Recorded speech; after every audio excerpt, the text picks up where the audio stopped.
Hey everybody, welcome back to another video. Today I'm going to be showing you something super cute and fun and simple that you can do at home, even with your kids, to spruce up your holidays with some original artwork that you made. But first I'm going to address the elephant in the room, and that is what is wrong with the studio behind me. And that is being painted. So there's no art behind me. There's nothing. Well, there's that one, but that's with another student. Everything is torn apart. It's a mess, and we're fixing cracks in the walls. And yeah, it's a whole wreck and looks terrible, but it's going to look so cool when we're done here. And I will show you that eventually in a future video of how cool it's going to look. But without further ado, I'm going to show you what we're going to be doing. And please don't forget to stick around for the inevitable blooper reel, which I have the feeling is going to be excessively extensive this time. So we are going to be creating this super simple candy cane. I have tried very, very hard to come up with a title for it, and that is the best I can do. So for materials, what you're going to need are 3 brushes, namely a medium round, a small round, and a small flat brush. Watercolor paper. I am using Art & Fly's watercolor pad. This is excellent practice paper. For colors, we're going to be using quinacridone coral, viridian green, alizarin crimson, and Payne's gray. Okay, everybody, let's start off with just a simple sketch. You can probably see I've just barely outlined the candy cane, 3 little berries, and just little gesture strokes of where I would like my little pine boughs to go. So the first thing I want to do is I'm going to take this little round brush and brush the candy cane with water. Now it's important to have the surface of your paper should be glossy, but not swimming with water. So no puddles. And you'll also notice that I've previously taped my paper to the table. This will help, doesn't stop it entirely, but it will help prevent buckling. And if you have any overlap, like I did on that berry, don't wet the berry down, go around it, or your paint will go right over the top of that berry too. Only only wet down where you want the paint to travel. You're basically putting down a road map for your paint. All right, now that that is damp, I'm going to take my Payne's gray, which is actually really quite washed down. You can see it's really very watery. And always test your paint first before touching it to the canvas. Now that is, sorry, not canvas paper. This is dry paper, so it's going to be lighter than that on my candy cane. But that should have a nice spread.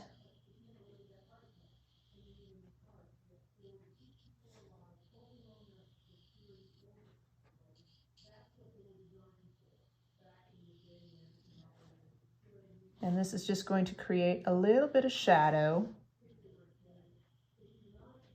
Oops, and I just ran right over the top of that berry. I so carefully went around. Oh well, never mind. These things happen. No big deal.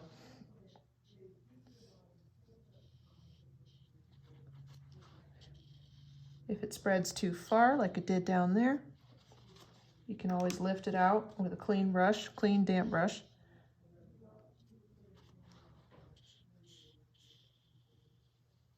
The goal here is to give my candy cane just enough shadow so that it lifts it off the back of the paper, so we don't just have white candy cane on white paper, but you actually see it as a 3-dimensional form.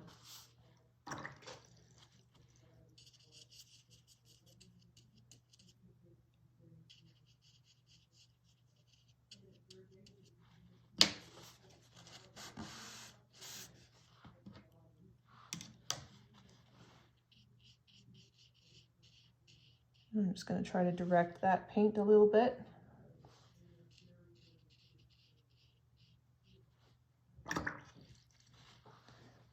That spread a little too far, so I'm going to lift it out and can also take a paper towel just to lift some color.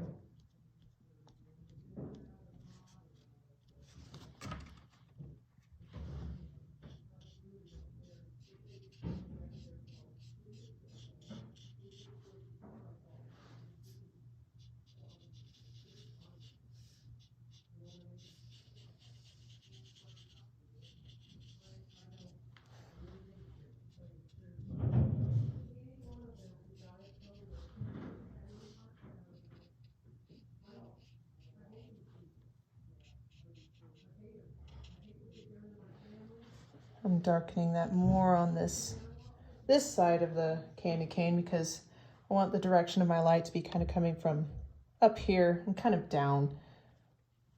So there's going to be a little bit of shadow actually underneath those berries and the pine boughs as well. So I'm going to darken that up.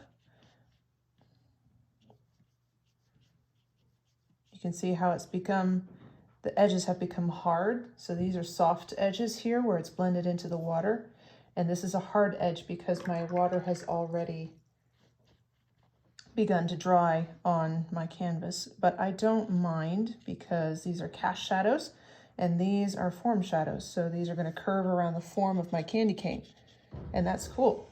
But this here is going to be cast shadows from the berries and the pine boughs that are going in.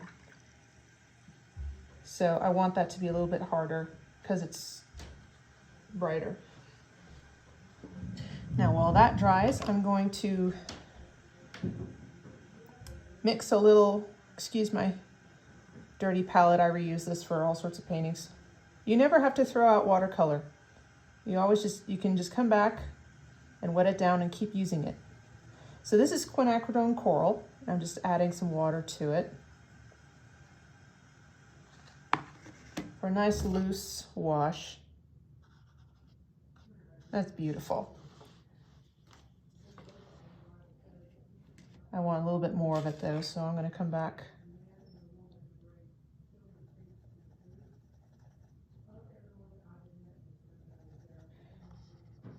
The quinacridones are usually very bright, and that's what I want from my candy cane. We're going to be adding that and alizarin crimson though for the shadow areas. So I'm going to make a little wash of alizarin too. Same amount of water goes into that one. And we're going to use the alizarin crimson, which is cooler than the quinacridone coral, for shadow areas. You can see those are quite runny. If it's too runny, it'll turn out paler than you intend, but that is okay because you can always come back over the top with another layer and make it as bright as you would like it to be. Now I'm going to change my brush for this. And I'm going to use a nice small flat. Now I'm going to start with my quinacridone coral.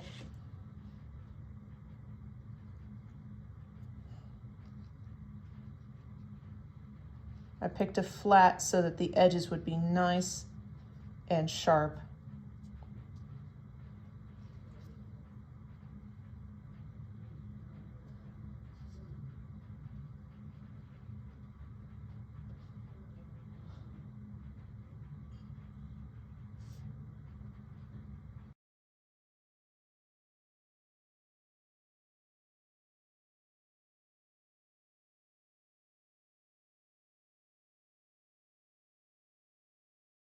Now I'm going to clean off my paintbrush and I'm going to go back in for the alizarin crimson that we mixed up earlier.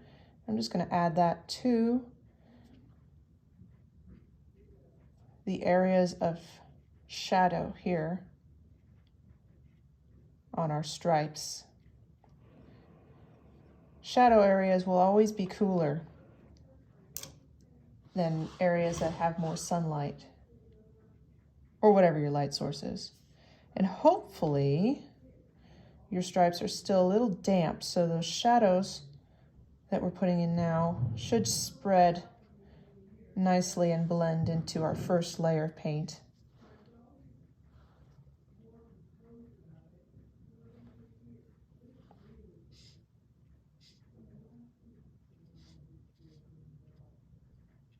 For these down here that are still quite damp, actually, I'm only just barely touching it, the alizarin, to the surface, because I don't want them to totally eliminate the quinacridone coral. You can also lift out a little bit of color for a bit of a highlight. And for that, I'm just using my clean brush, cleaning it off in some water and taking that water off of a paper towel so it's only damp but not like sopping wet. And then just lifting that off and redepositing it on a paper towel to give us those little tiny highlights on the top of the ridge.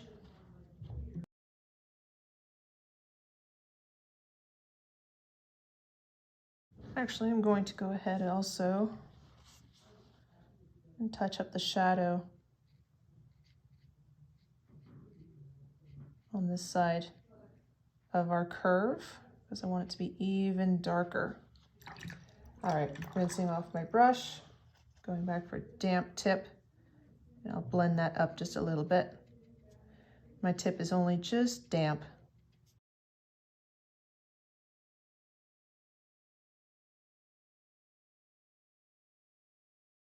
Okay, now that that is drying, I'm going to go ahead and mix in some Viridian green.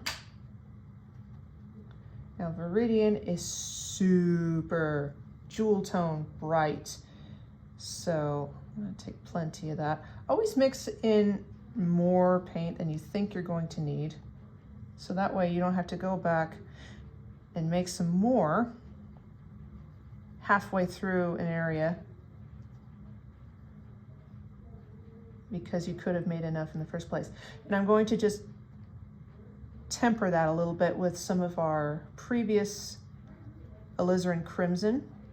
You always want, if a color is too bright and you want it to be just a little duller, add its opposite. In this case, red. So red and green are opposites, and they're complementary colors, so they go really well together, and they dull each other when they go together. So let's see how that looks on my little tester sheet.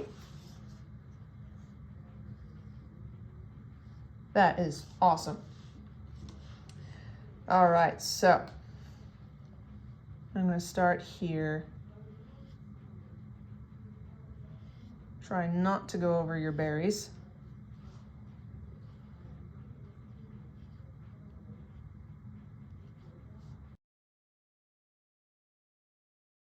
All right, I'm just going to lightly touch. That's still too wet. I'm not going to run over the top of that.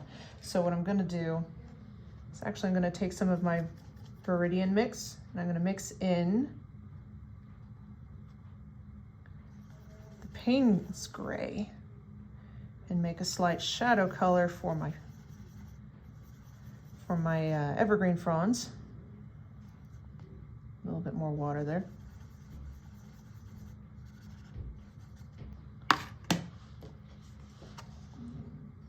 Yeah, beautiful. All right, so let's put a little bit of a shadow towards the base of these evergreens. It should make it pop just a little bit more. And hopefully those are still wet enough that they'll blend by themselves. I'm going to use my same mixes as before. I'm going to start with the quinacridone coral. Remember to preserve a little highlight on your berry.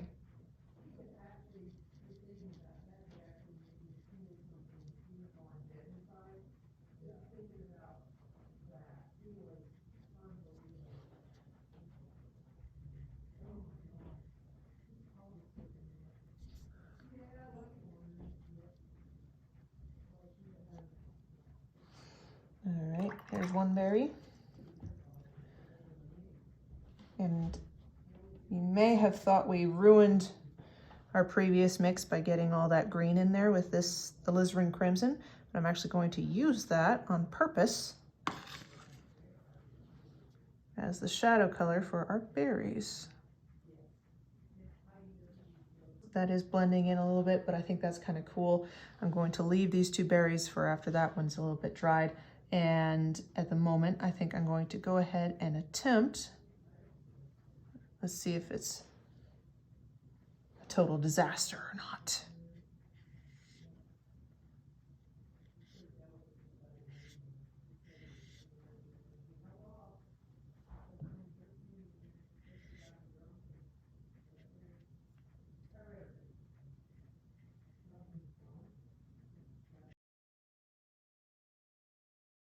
I'm going to switch to a smaller brush for those last two berries.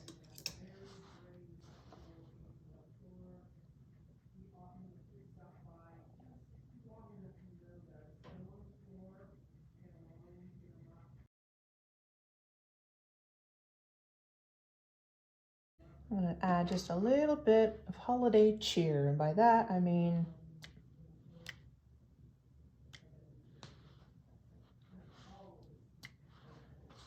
just a couple tasteful little splats, because splats are fun and they make me happy. So there you have it, folks, your very own candy cane for the holidays. You can tell everybody about the original art that you made for your decorations. I hope you enjoyed this video. If you have any ideas for future videos, something in particular you would like me to cover, please leave your comments down below. I'd love to hear them. As always, if you have any questions, don't hesitate to send me a message or leave a comment. And if you would like to support this channel by promoting more quality content, please feel free to buy me a coffee through Ko-fi. I really appreciate it. Thank you. I will leave the link below. As always, thank you for watching, and I hope you have happy holidays. I hope you enjoyed this video. I enjoyed making it for the most part. Do what? Shell, do you want some cake? Yes, please. For colors, we are going to be using quinacridone. So I'm going to address the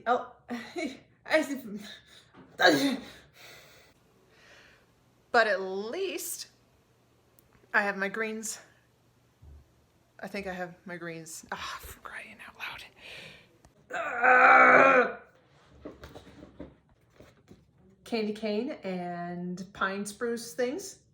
Super cute little candy cane, super simple candy cane. It's a super cute little candy cane with a little bit of pine bough and some holly berry. Super simple little candy cane, and with a little bit of some spruce boughs in there, namely this. God, I don't want to. This adorable little candy cane and pine needles and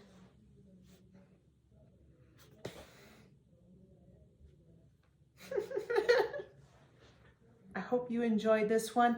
If you have any idea how hard it is for me to do this, oh God.